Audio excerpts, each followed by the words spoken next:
திரைப்பட உலகத்துல ஒவ்வொரு டைரக்டர்களுக்கும் ஒவ்வொரு இடம் இருக்கு.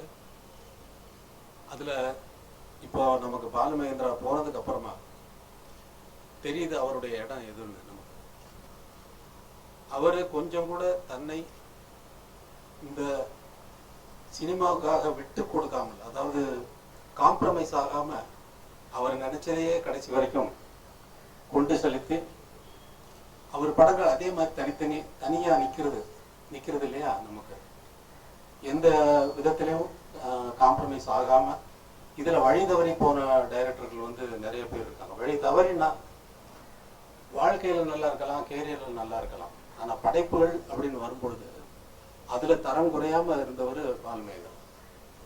வாழ்க்கையில உயர்ந்திருக்கலாம், அல்லது மார்க்கெட்ல உயர்ந்திருக்கலாம், அல்லது வந்து வேற கமர்ஷியலா வந்து படங்கள் பண்றது அதுல உயர்ந்திருக்கலாம், அதுல பெரிய பேர் எடுத்திருக்கலாம். ஆனா படைப்புன்னு என்ன கொடுத்தாங்க அப்படின்னு சொல்லி பார்த்தோம்னா நமக்கு கொஸ்டின் மார்க் தான் இருக்கும். ஆனா பாலு மகேந்திராவை அப்படி சொல்ல முடியாது. எல்லா படங்களுமே ஒரு தனித்தன்மை வாய்ந்ததாக. அதே மாதிரி மகேந்திரன் சாருக்கும் திரையுலகத்துல என்ன இடம் இருக்குன்றது உங்களுக்கு அனைவருக்கும் நல்லா தெரியும். அவரும் இப்ப சொல்ற கதையும் அதே போல ஒரு தனித்தன்மை கொண்டதாக அமையும் என்று நான் முழுமனதோடு நம்பிதான் நல்லா இருக்கு அப்படின்னு சொல்லிட்டு வந்தேன். இந்த படமும் அதே மகேந்திரனுடைய தரத்தை விட்டு இறங்காமல் அதே ஸ்டாண்டர்டோட அதே தன்மையோட இருக்கும் என்பதுக்கு எனக்கு கொஞ்சம் கூட சந்தேகம் இல்லை. இதுல புதுசா நாங்க வந்து வேலை செய்யல, எல்லாம் ஏற்கனவே பழக்கப்பட்டவங்க தான். இது வெற்றிகரமாக அமைய இந்த பிரஸ் மீட்டுங்கிறதே வந்து பாலு மகேந்திரா சார்னாலதான் முதலே உங்களை மீட் பண்றதா இருந்தது. அவருடைய மறைவு காரணமாக இது இவ்வளவு நாள் தண்ணி நடக்கிறது. இருந்தாலும் அவருக்கு ஒரு அஞ்சலியை செலுத்திவிட்டு இந்த கூடத்தை தொடங்கணும். எப்பவும் படம் ஆரம்பிக்கும் முதல் பர்சன் நான் கதை சொல்றது யாருக்கு அப்படின்னா இங்கேதான் முதல்ல சொல்றேன். அதை கூட இன்னைக்கு மார்னிங் இப்பதான் சொன்னேன், ஒரு ½ hour பேக். அதுக்கப்புறம் எடிட்டர், அதுக்கப்புறம் கேமராமேன், இந்த 3 பேருக்கு மட்டும்தான் நான் முதல்ல கதை சொல்றேன்.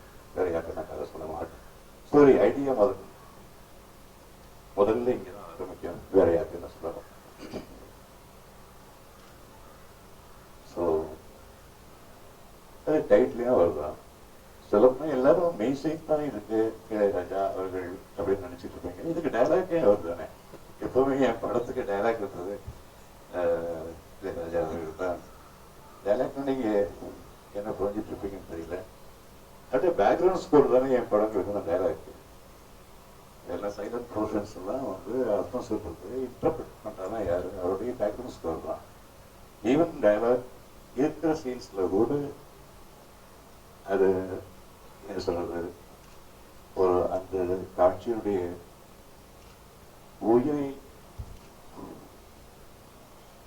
அதன் சாரத்தை புரிஞ்சு கொடுக்கறது அவருடைய பேக்ரவுண்ட் ஸ்கோர். மொத்தத்தில் இந்த படத்துக்கு ஜீவன் ஓட்டுறது இந்த அவருடைய பேக்ரவுண்ட் ஸ்கோருங்கிற ஆக்சிஜன் தான். ஸோ இப்போ அவருடைய கதை சொல்லி ஓகே வாங்கியிருக்கேன். டூரிஸ்ட்கள் நல்ல டைட்டில் அவர் எனக்கு சொல்லி கொடுப்பாரு. ஏன்னா எனக்கு உதிரிப்புகள் டைட்டில் கொடுத்தது முதல் திரையை நான் சொல்றேன். கடைசி திரையை நாங்கள் 2 பேரும் மீட் பண்ணப்போ ஐயா நீங்க தான் இந்த படத்துக்கு டைட்டில் கொடுக்கணும் அப்படின்னு சொன்னேன். உதிரிப்புகள் டைட்டில் நீங்க தான் வச்சுங்க தெரியுமா அப்படின்னு. ஆமா ஞாபகம் இருக்கேன் அப்படின்னு டக்குன்னு அந்த இடம் ஒரு அந்த வருஷம் கூட சொன்னார், இந்த இடம் கூட சொன்னார். சாரி நம்ம கம்போஸ் பண்ண இடத்துல காலையில் சொன்னேன்ல அப்படின்னு.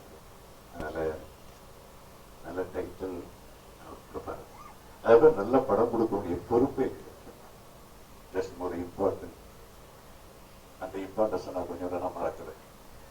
ஏன்னா இது ஒரு வரிசை அடுத்த படம் இந்த மாதிரி நான் நினைக்கிறேன். இது என்னுடைய முதல் படங்கிற அளவுக்கு நான் நினைச்சேன். அந்த அளவுக்கு உண்மையிலே எனக்கு பயம் இருக்கு. ஸோ அது முதல் படமாக தான் நினைக்கிறேன்.